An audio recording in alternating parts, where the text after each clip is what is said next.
تو اسے اس سے روکے نہ، یہ ایک الگ فریضہ ہے۔ امر بالمعروف اور نہی عن المنکر کا، کہ جہاں انسان دوسروں کو اچھی بات بتائے وہاں اگر وہ کوئی برا کام کر رہے ہیں تو ان کو منع بھی کرے، یہ بھی اس کی ذمہ داری ہے۔ لیکن اس کا یہ معنی نہیں کہ انسان اس برائی کو پبلک میں نشر کرنا شروع کر دے۔ اللہ سبحانہ وتعالیٰ ستیر ہے اس کی ایک صفت، اور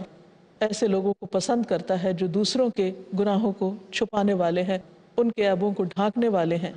اور چونکہ گناہ پر پردہ ڈالنا اللہ تعالیٰ کو پسند ہے، تو اسی وجہ سے اللہ تعالیٰ قیامت کے دن ایسے شخص کے گناہ پر بھی پردہ ڈالے گا۔ تو دنیا میں کسی کے عیبوں پر پردہ ڈالنا کسی دوسرے کے ساتھ احسان کرنا تو ہے ہی، لیکن اس سے بڑھ کر خود اپنے ساتھ احسان کرنا ہے، خود اپنا بھلا کرنا ہے۔ ان احسنتم احسنتم لانفسکم، اگر تم نے یہ اچھا کیا، احسان کیا کسی پر کہ اس کی برائی کو چھپا دیا، تو دراصل تم نے اپنے لیے اچھا کیا، خود اپنے اوپر احسان کیا۔ کیونکہ حدیث میں آتا ہے من علم من اخیہ سیئۃ، جس نے اپنے بھائی کی کوئی سیئہ یا برائی جان لی، معلوم ہو گئی، نہیں خود اپنی آنکھوں سے دیکھی یا کسی اور کے ذریعے اس کو پتہ چلی، اور پھر وہ اس کو چھپا گیا، تو اللہ تعالیٰ قیامت کے دن اس پر پردہ ڈالے گا۔ یعنی اگر آج کوئی دنیا میں کسی پر احسان کرے گا تو کل اس کے ساتھ یہ احسان کیا جائے گا۔ خاص طور پر ان لوگوں کی غلطیوں پر پردہ ڈالنا جو صاحب حیثیت ہوں یا کسی اتھارٹی میں ہوں،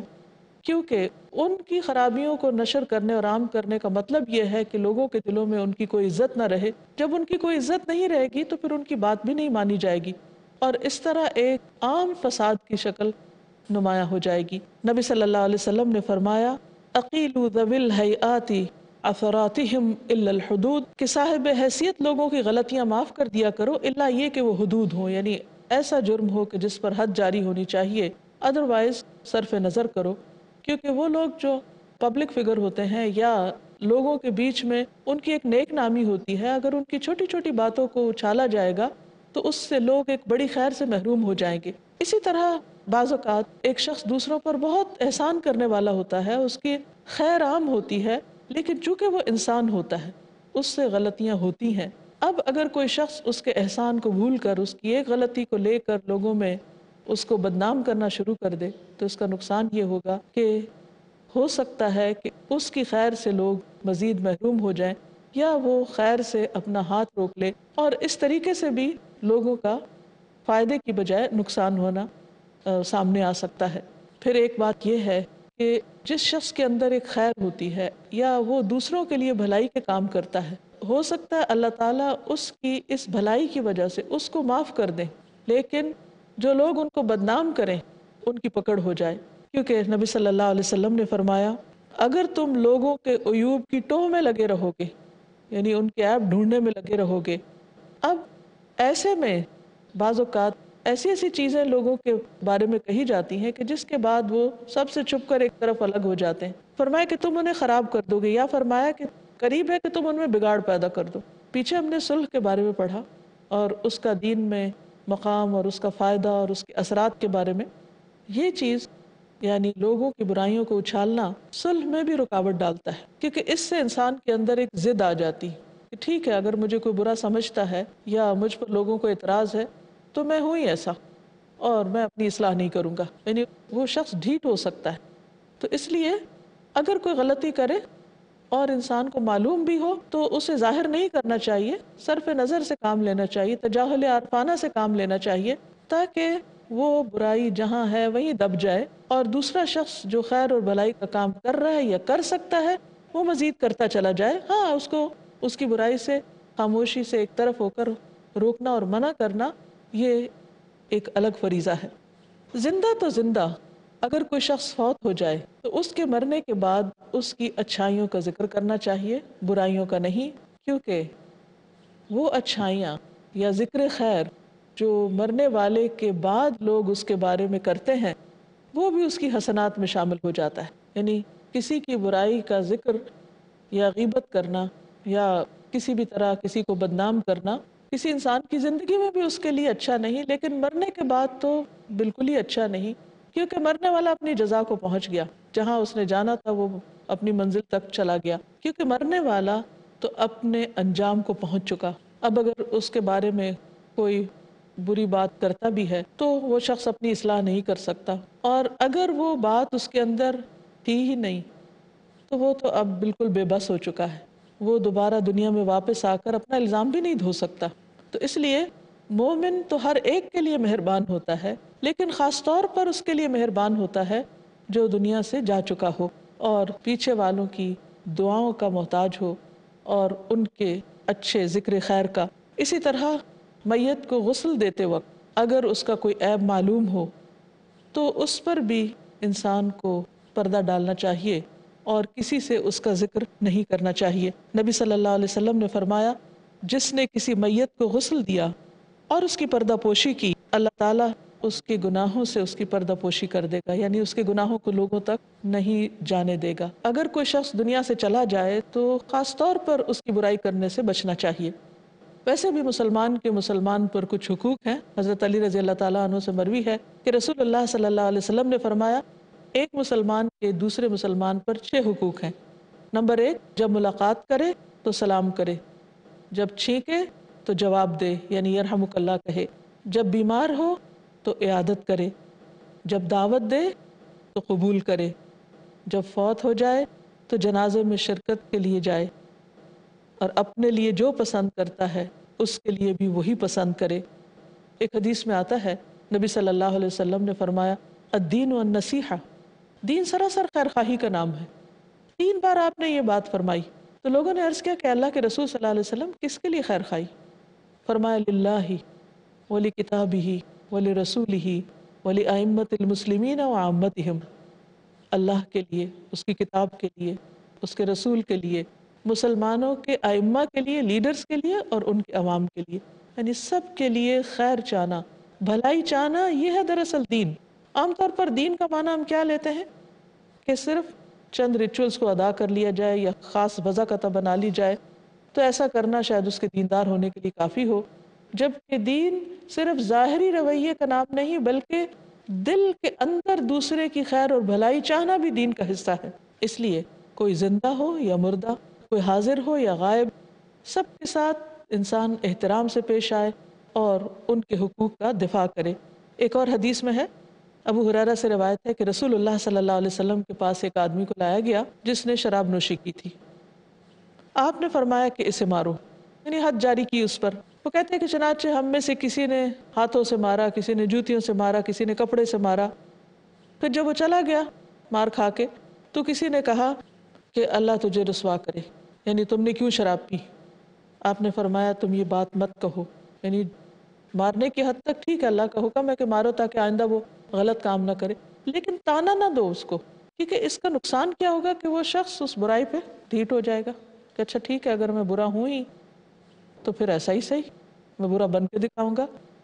تو آپ نے فرمایا کہ تم اس کے معاملے میں شیطان کی مدد نہ کرو، یوں کہو اللہ تجھ پر رحم فرمائے. یعنی اس نے کہا اللہ تجھے رسوا کرے تو آپ نے اس کے جملے کو ایک اچھے جملے اور ایک بہترین دعا میں بدل دیا کہ اللہ تجھ پر رحم کرے. اللہ تعالیٰ کی رحمت ہوگی تو وہ شخص اس برائی سے باز بھی آ جائے گا. پھر یہ ہے کہ اگر انسان اپنی برائیوں پر نظر رکھے، اپنے عیب دیکھتا رہے، اپنی غلطیوں کا احتساب کرتا رہے تو اس کے پاس بہت کم وقت بچے گا کہ وہ دوسروں کی برائیوں اور دوسروں کے عیبوں کو دیکھنے میں مشغول ہو. ابو ہریرہ فرماتے ہیں کہ تم میں سے ایک آدمی اپنے بھائی کی آنکھ میں تنکا تو دیکھ لیتا ہے، حالانکہ کتنا باریک ہوتا ہے جو دوسرے کی آنکھ میں ہو سکتا ہے، مگر اپنی آنکھ میں شتیر نظر نہیں آتا، یعنی بڑے سے بڑی برائی اپنی سمجھ میں نہیں آتی. پھر یہ ہے کہ یہ کام کس طرح آسان ہو؟ یہ اسی وقت آسان ہو سکتا ہے جب انسان اس کی نیت کر لے، ارادہ کر لے اور اس کے اجر و ثواب پر نظر رکھے. ابو برزہ الاسلمی فرماتے ہیں کہ رسول اللہ صلی اللہ علیہ وسلم نے فرمایا، اے ان لوگوں کی جماعت جو صرف زبان سے ایمان لائی، یعنی زبان سے کلمہ پڑھ لیا ہے تم نے اور ان کے دلوں میں ایمان داخل نہیں ہوا، مسلمانوں کی غیبت مت کیا کرو، کیونکہ جس کے اندر ایمان ہوتا ہے وہ ایمان کی غیرت اور حمیت ہوتی ہے، وہ اس کی زبان کو روک لیتی ہے اور برے الفاظ زبان سے نکالنے نہیں دیتی. فرمایا کہ مسلمانوں کی غیبت نہ کیا کرو اور نہ ان کی عزت و آبرو کے درپے رہو، یعنی اس کے پیچھے مت پڑو، اس لیے کہ جو کسی کی عزت کے درپے ہوتا ہے، یعنی جو کسی کو ذلیل کرتا ہے، اللہ تعالیٰ اس کی عزت کے درپے ہو جاتا ہے، اور جس کی عزت کے درپے اللہ تعالیٰ ہو جائیں تو اسے اس کے گھر میں بھی رسوا کر دیتے ہیں۔ پھر اگین بات یہی ہے کہ کسی پر احسان کرنا دراصل اپنے اوپر احسان کرنا ہے، کسی کی برائی کو دیکھ کر اسے چھپانا دراصل اپنے عیبوں پہ پردہ ڈالنا ہے، کسی کی عزت کی حفاظت دراصل اپنی عزت کی حفاظت ہے، اس لیے انسان اپنی خاطر دوسروں کا بھلا کرتا رہے۔ پھر اسی طرح یہ ہے کہ اگر کوئی شخص مومن کی پردہ پوشی کرتا ہے اور خیرخواہی کرتا ہے تو یہ اس کے ایماندار ہونے کی دلیل ہے، کیونکہ نبی صلی اللہ علیہ وسلم نے فرمایا کہ اے وہ لوگوں جنہوں نے اسلام کا کلمہ تو پڑھ لیا لیکن ایمان اندر داخل نہیں ہوا۔ تو اس سے بھی پتہ چلتا ہے کہ یہ عمل جو ہے اس کا تعلق بھی ایمان سے ہے۔ حقیقت یہ کہ جتنی بھی عمل صالح ہیں، جتنی بھی خیر اور بھلائی کی چیزیں ہیں، وہ ساری بالآخر ایمان پر ہی آ کر رکتی ہیں، کہ اگر ایمان مضبوط ہوگا تو برائیوں سے بچنا آسان ہوگا، اور اگر ایمان میں کمزوری ہے تو پھر برائیاں کرنا آسان ہو جاتا ہے۔ اسی طرح ایک اور چیز کا بھی خیال رکھنا چاہیے کہ دوسروں کے عیبوں کی پردہ پوشی تو کرنی ہی چاہیے، اگر انسان سے خود کو غلطی اور گناہ ہو جائے تو اس کو بھی چھپانا چاہیے، کیونکہ اللہ تعالیٰ کو بری باتیں کرنا پسند ہی نہیں۔ ابو ہریرہ فرماتے ہیں کہ میں نے رسول اللہ صلی اللہ علیہ وسلم سے سنا، آپ نے فرمایا میری ساری امت کے گناہ معاف کر دیے جائیں گے سوائے ان گناہوں کے جو اعلانیہ کیے گئے ہوں، یعنی سب کے سامنے کھلے عام بے حیا ہو کر۔ وہ یہ کہ ایک شخص رات کو کوئی گناہ کا کام کرے اور اس کے باوجود کہ اللہ نے اس کے گناہ کو چھپا دیا، ڈھانک دیا، مگر صبح ہونے پر وہ کہے کہ میں نے کل رات فلاں فلاں غلط کام کیا تھا، یعنی اپنے ہی گناہ کو سب کے سامنے کھول دے۔ رات گزر گئی تھی اور اس کے رب نے اس کا گناہ چھپائے رکھا تھا، لیکن جب صبح ہوئی تو وہ خود اللہ کے پردے کو کھولنے لگا، غلط کام کرنے لگا۔ تو ایسا گناہ جو انسان کرنے کے بعد خود ہی کھولتا ہے، اسے نشر کرتا ہے اور بے حیائی کا ثبوت دیتا ہے، تو یہ گناہ معاف بھی نہیں ہوگا، کیونکہ اس گناہ پر اس کو شرمندگی نہیں۔ توبہ کے لیے ضروری ہوتا ہے کہ انسان گناہ کا اعتراف کرے، اس پر شرمندہ ہو اور پھر آئندہ نہ کرنے کا عہد کرے۔ جب ایک انسان دلیر ہو کر سب کو بتا رہا ہے کہ میں نے ایسا اور ایسا غلط کام کیا، تو اس کا مطلب ہے کہ وہ اپنے گناہ پر شرمندہ نہیں بلکہ خوش ہے، تو یہ چیز اللہ تعالیٰ کو سخت ناپسند ہے، تو ایسے گناہ پھر معاف بھی نہیں کیے جائیں گے۔ لیکن دوسرے گناہ جو انسان ہونے کے ناطے کر بیٹھتا ہے، چھوٹے ہوں یا بڑے، اگر اللہ نے ان پہ پردہ ڈال دیا تو انسان بھی اللہ کے حضور رو کر، استغفار کر کے، دوسروں کے ساتھ احسان کر کے، صدقہ خیرات کر کے، روزہ رکھ کے، دعا کر کے ان گناہوں سے نکلنے کی کوشش کرے اور ان کو مٹانے کی کوشش کرے۔ اس سلسلے میں خاص طور پر دعا بہت فائدہ مند ہے۔ جس کو دعا کی توفیق ہو گئی